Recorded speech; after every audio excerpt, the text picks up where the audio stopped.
길 한가운데로 전차가 다니고 있어. 중절모를 쓰고 양복 입은 신사, 갓 쓰고 두루마기 입은 선비가 같이 다녀. 기다란 칼을 찬 일본 순사들. 시간은 밤 8시가 조금 넘었어. 어두욱한 종로거리에 웬 남자들이 나타났어. 어깨동무를 쫙 하고 휘청휘청 전부 꽐라. 노래를 부르면서 막 흥이 나서 가고 있어. 근데 빛이 번쩍해.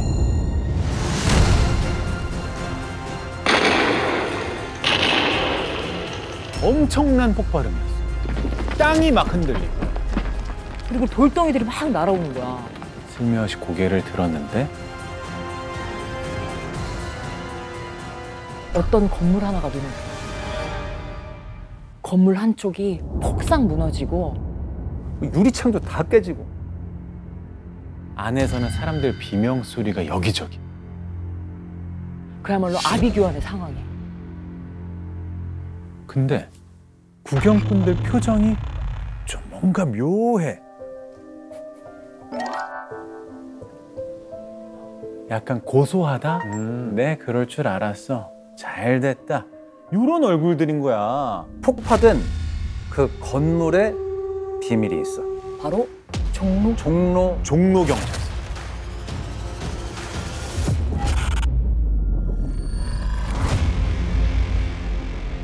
경성에 4개의 경찰서가 있는데 그중에 종로경찰서는 독립항쟁을 억압하는 총본부예요.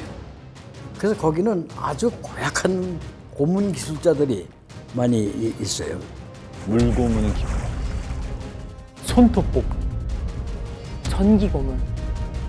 자, 이렇게 독립운동가만 괴롭혔느냐? 아니야. 종로서 순사가 시장 상인을 때려서 목숨을 잃게 만든 사건도 있었거든. 근데 그 이유가 뭐였는지 알아? 물건값을 깎아주지 않아서였대. 우리 아이들이 울거나 때를 쓰면 이렇게 말했다. 일본 순사가 잡아간다고. 그렇지. 호환 마마보다 더 무서운 게 일본 순사였던 거야. 그때는 대명사처럼. 그런데 그 무시무시한 일본 순사들의 소굴에 폭탄이 날아가. 엄청난 사건이잖아. 근데 전혀 보도가 되지 않았어. 일본의 입장에서는 너무 수치스러웠던 거야. 이틀 지나서야 신문에 실렸어. 신문에 났는데 지나가던 조선인만 다쳤다. 자기들은 피해본 게 하나도 없다. 대수롭지 않은 사건이다. 그러니까. 일본 경찰들 속으로는 어땠을 것 같아? 곧바로 경성 시내 모든 경찰서에 비상이 걸려. 반드시 범인을 찾아내라. 얼마 안 가서 그냥 용의자를 특정해버려. 일본 경찰이 의심하던 인물이 있었어. 그게 누구냐? 바로 불령선인. 일본에 반항하는 조선인. 다른 말로 하면 독립운동가야. 바로 특별수사본부를 설치하고 아주 유명한 인물을 대장으로 임명했어. 드라마나 영화에 나오는 악질 일본 경찰들 있잖아. 거의 다 이 사람을 모티브로 한 거야. 미와 와사부로. 주특기는 고문. 이 사람의 손을 거치지 않은 독립운동가가 거의 없을 정도였대. 수사 방식도 좀 달랐어. 마구잡이로 막 검문 검색하지 않아. 사냥개를 풀었어. 자, 당시에 이런 얘기가 있었대.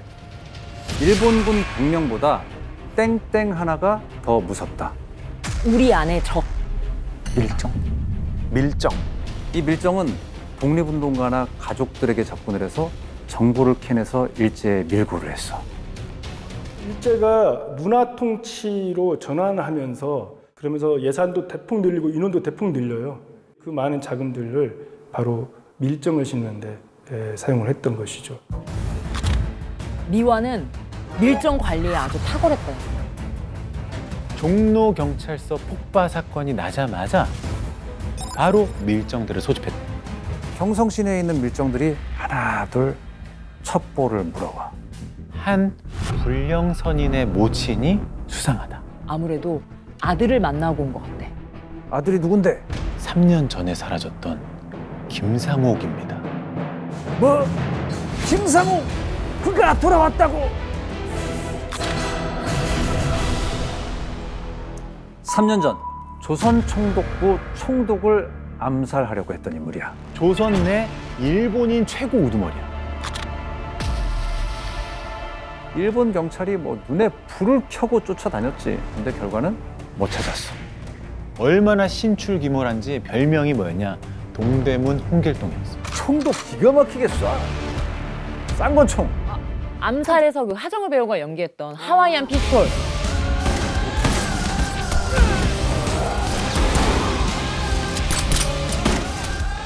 움직임이 잽싸고 총을 잘 다루고. 그러니까 일본 입장에서는 최악의 불령 선임이겠지.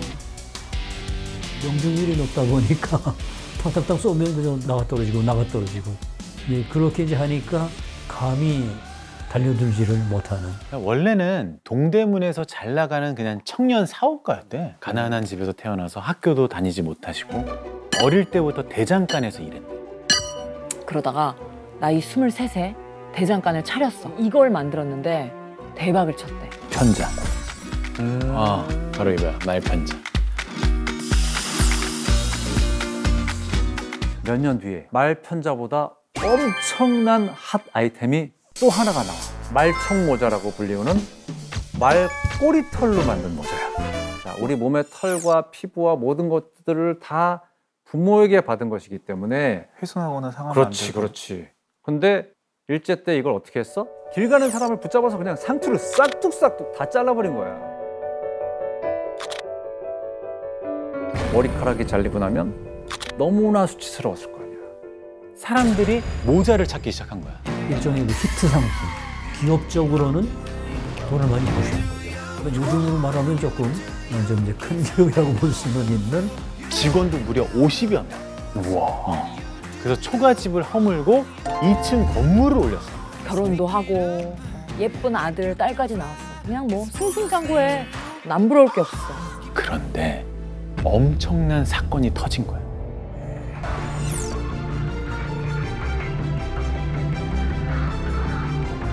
이날 김상옥도 직원들과 함께 만세 행렬에 참여를 했어. 거기서 충격적인 장면을 목격하게 돼. 만세를 불렀다는 이유로 팔이 잘리고 장검에 찔려 죽는 그런 상황들이 눈앞에 펼쳐진 거지.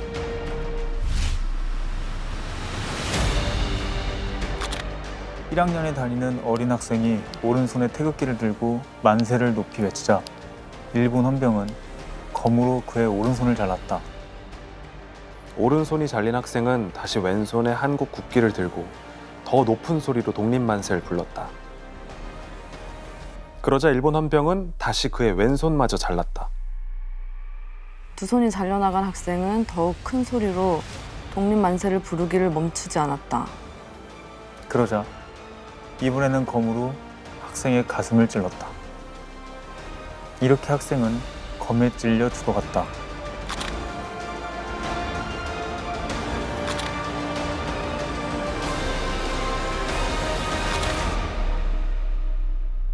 그 날을 기점으로 김상옥은 완전히 달라졌어.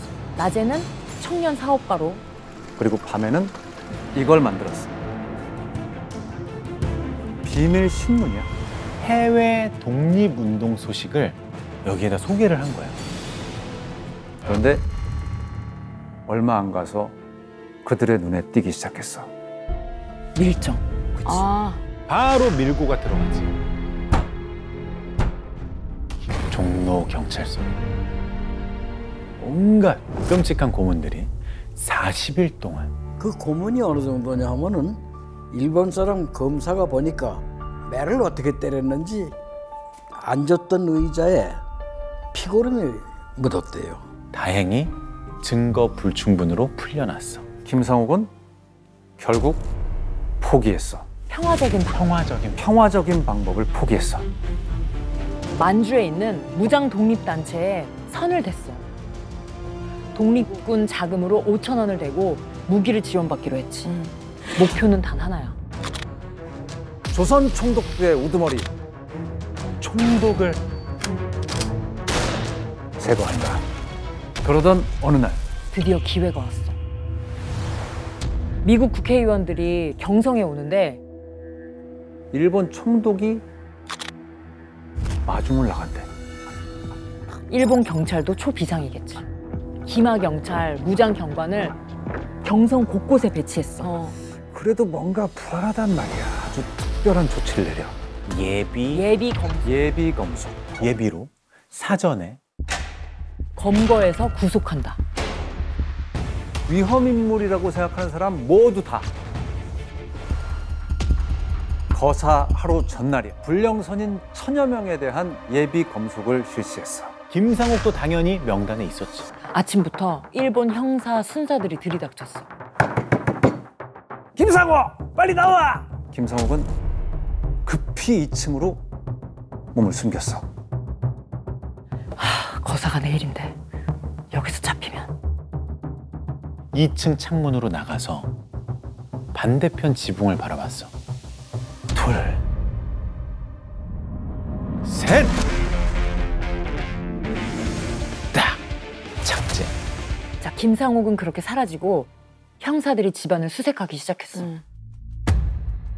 뭔가 묘하게 이질적이야. 제쳐봤어. 액자 뒤에 격장이 있어. 이걸 펼쳐서 한번 읽어볼래?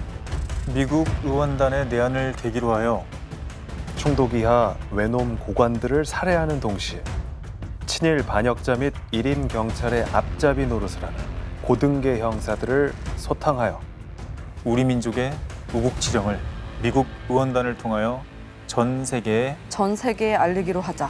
일본 경찰 이거 보고 난리가 나. 빨리 김상옥이 잡아와!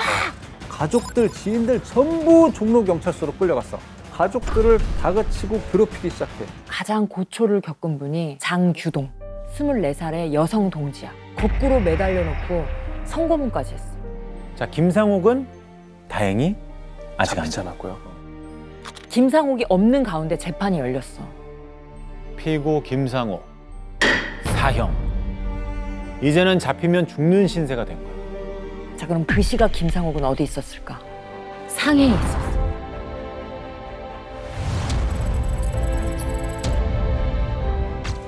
김구 선생과 임시정부 요인들을 만나서 다시 거사를 치를 준비를 해.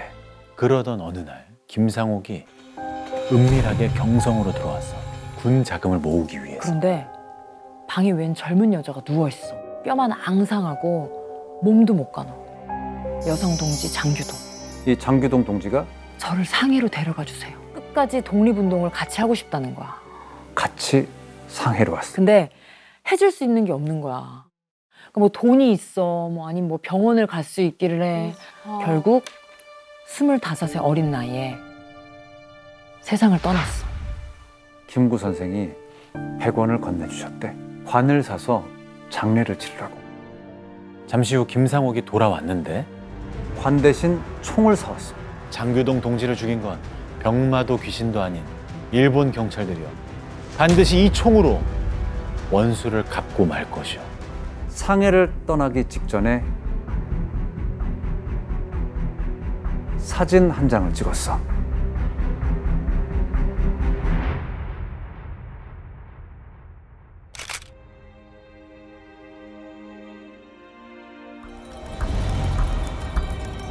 (1922년 11월) 김상옥과 일행이 상해를 출발해. 비단 장수로 변장을 해. 그리고 어깨에는 커다란 상자를 메고 있어. 이 상자 안에 뭐가 들어있을까? 소형 폭탄과 권총. 오랜만에 경성에 도착해. 디데이는 앞으로 한 달 후야. 총독이 일본 가는 열차에 타는 날, 남대문역에서 쾅! 거사를 계획한 거지. 현장 답사, 동선 체크 다 마치고 그것이 도착하기만을 기다렸어. 대형 폭탄을 상해에서 보내주기로 했거든. 근데 아무리 기다려도 안 와. 결국은 소형 폭탄을 쓰기로 했어. 이게 또 만만치가 않아. 소형 폭탄이 싸제였어. 불발되는 경우가 허다했대. 김상욱 머리에서 아이디어 하나가 반짝했어. 테스트를 해보자. 김상옥이 택한 곳은 바로 종로경찰서. 그래서 거사를 닷새 남겨두고 종로서에 폭탄을 던진 거야. 거기까진 딱 좋았는데 이 수사망이 생각보다 너무 빨리 좁혀와. 김상옥의 신원과 은신처도 노출이 됐어. 후암동에 있는 여동생의 집이었어. 새벽 5시 일본 형사 20명이 들이닥쳤어. 형사 하나가 천천히 방문 앞으로 다가갔어. 문고리를 확 잡아당겼어. 어? 뭐지? 안 열려. 더 세게 확 잡아당기는 순간 김상옥이 튀어나와. 쌍권총을 들고 있어. 순식간에 형사 3명이 쓰러진 거야. 나머지 경찰들은 어땠을까? 놀라서 대문 밖으로 도망가고 막 장독대에 숨고. 그 사이에 김상옥은 담을 훌쩍 넘어가고 있어. 뒤늦게 일본 경찰들이 총을 쏴댔지만 김상옥은 유유히 남산으로 사라졌어. 일본 경찰과 총독부는 당연히 난리가 났어. 남산을 쫙 포위했어. 그 시각에 김상옥은 남산 덤불 속에 숨어 있었어. 어선발로 도망치느라 신발도 없었고. 발에서는 동상에 걸려서 피가 뚝뚝 흘러. 경성 시내 효제동 주택가. 우편 배달부 하나가 골목에 나타났어. 누이시오. 아우님, 나왔소. 김상옥이야. 아직 노출되지 않은 동지의 집인 거야. 근데 그건 착각이었어. 밀정. 며칠 뒤 캄캄한 새벽 3시 반이었어. 일본 경찰들이 효제동으로 모이기 시작해. 무려 1000여 명. 1000여 명이야. 김상옥 한 명을 잡으러 1000명이 모인 거야. 방 안에 불이 켜져. 경찰들이 살금살금 방문 앞으로. 아무도 문을 못 열어. 제일 먼저 문 열면 이제 죽는다 봐야죠. 그럼. 누구를 끌고 와. 그 집의 12살 막내딸. 방문이 천천히 열렸어. 아무도 없어. 벽에 작은 미닫이 문이 하나 있어. 이거 뭐지 하면서 여는데 형사가 그대로 꼬꾸라졌어. 총소리가 온 집안. 사격 중지해. 조심조심해서 벽장 안을 살피는데 또 없어. 널빤지로 된 벽이 뚫려 있어. 분명히 이 집 어딘가에 있다. 너 지붕 위로 올라가서 살펴봐. 경찰이 하나 둘 지붕 위로 가고. 그 순간 올라가는 족족 총에 맞고 쓰러지는 거야. 총알이 날아오는 곳은 마당에 있는 변소였어.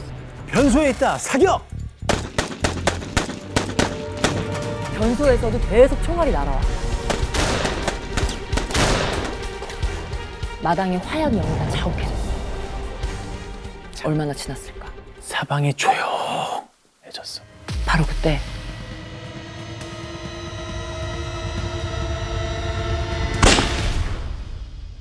변소 안에서 한 발의 총성이 들려.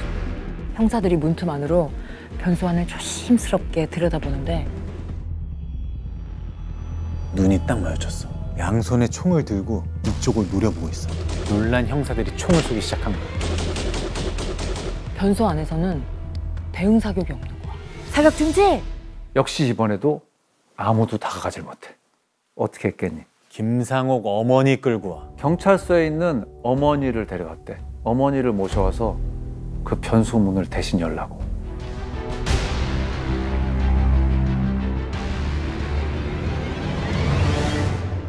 문을 여시고는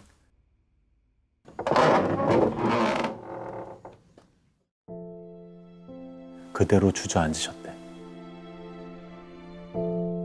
벽에 등을 기댄 채 양손에 총을 꼭 쥐고 죽어 있었어.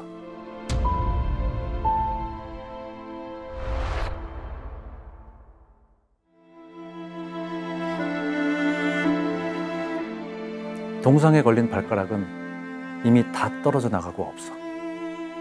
그 모습을 어머니가 자기의 자식이 자기의 눈앞에서 몸에 총탄 11발을 맞았어. 그리고 그중 한 발은 머리에. 그리고 아까 마지막에 울렸던 총성 기억나? 네. 그건 자신을 향해 쏜 거야.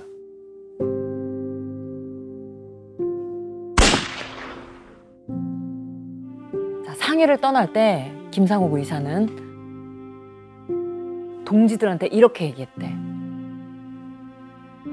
나의 생사가 이번 거사에 달렸어. 만약 실패하면 내세에서 만나봅시다. 자결하여 뜻을 지킬지언정 적의 포로가 되진 않겠소. 자, 그럼 오늘의 이야기는 여기서 끝일까? 남은 가족들의 삶이 기가 막혀. 일본 경찰들이 집요하게 괴롭혔어. 김상옥 의사의 어머니.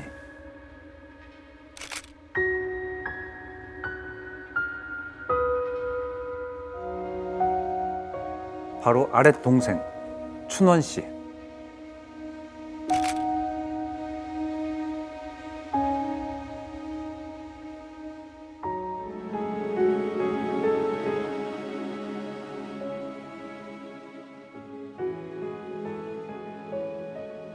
조선 청덕부에서 저것만 들쩍들쩍하면 우리 저게 나오면 이놈이 악질이라고 맨날 소문을 내서 그게 겁이 났지. 삼수를 약으로 사셨거든. 그게 좀 이렇게 매를 맞아가지고 아파서 4월만이면 또 묵고 가시는 데려가는 걸 뭐 며칠 있다 또 4월만이면 데려가 4월만이면 돌아오시고 다 돌아 힘이 들어 돌아오시는 분이죠 많이. 어떤 저 치근한 거 치근한 생각이 들어가고 내가 어쩐지 꿈내서 미칠 것 같아. 이틀만 더 썼어도 그걸 하늘 보고 돌아가셨대. 그러지 못 돌아가시니까는 하죠. 김상옥의 아내는 당시 29살. 병원 사택에서 먹고 자면서 혼자 아들, 딸을 다 키우신 거야. 결국 우리 아들 20대에 병으로 요절했고 그리고 딸은 심각한 대인기피증을 앓다가 결국 사망했어. 이 김상옥의 부인은 남편에 이어서 아들과 딸까지 먼저 보내게 된 거지. 독립운동가의 자손, 독립운동가 집안 이러면 우리는 딱 지금 생각하기에 와 뭔가 내 조상이 뭐 그런 훌륭한 일을 하셨어 이러면 자랑스러워. 너무너무 자랑스럽고 그냥 존재 자체만으로도. 근데 막상 이분들의 삶을 들여다보면 참 그 삶이 처참한 것이 그게 더 뭔가 죄송스럽고. 근데 이렇게 독립운동 하셨던 분들은 기록을 거의 남기지 않는데 그게 꼬투리가 돼서 붙잡힐까 봐. 근데 마지막 거사를 앞두고는 이런 사진을 한 장씩 찍으셨대. 자,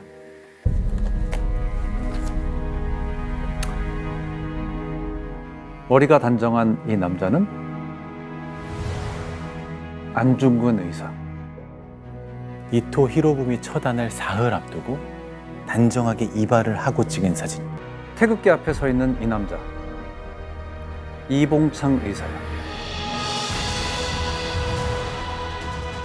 도쿄에서 일왕에게 폭탄을 던지기 직전에 찍은 사진이야.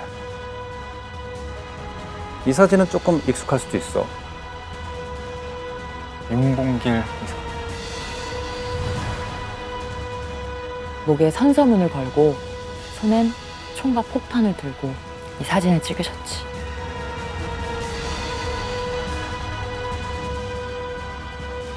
이 사진이 이분들의 거사 마지막 사진이야.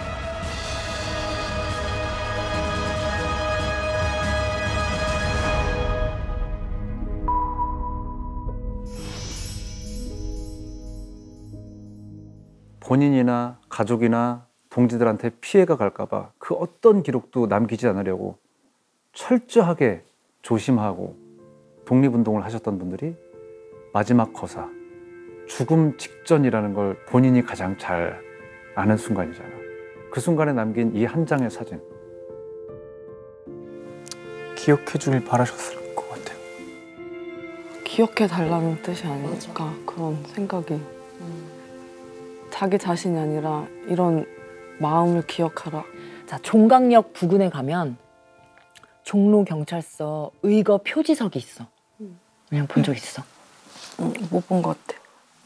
오, 처음 들어봤지? 처음 들었어. 사실은 나도 처음 들어봤어.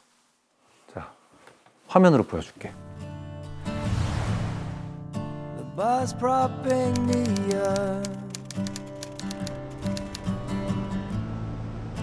a pair of empty pockets is the only thing I've got. The sounds I make are hollow, the words don't come out right. The clock turns into tomorrow, but it feels just like tonight.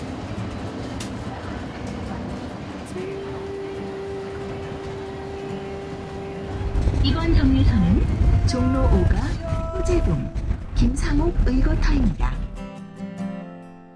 Where did they go into my dreaming, sleeping soul?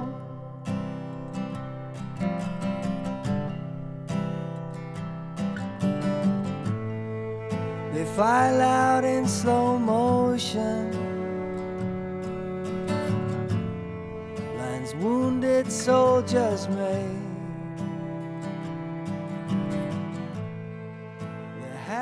여기 부분이 마지막 자결하신 장소입니다.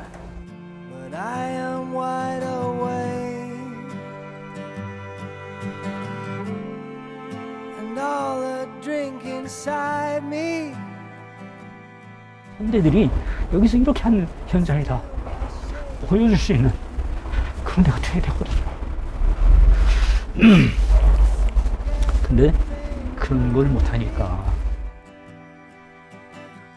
이런 것조차 제대로 해드리지 못하는 그 안타까움에 속상하죠.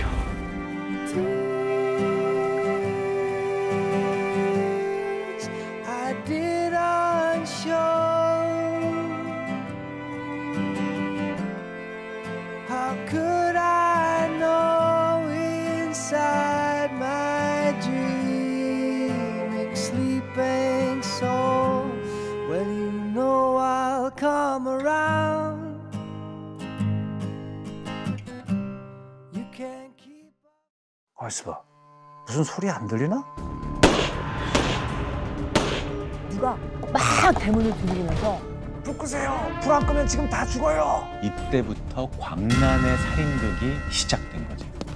불 켜진 집마다 들어가서 난사하고 수류탄을 던지고 한 명 한 명을 다 조준 사격을 한 거야. 얼굴을 마주 보면서.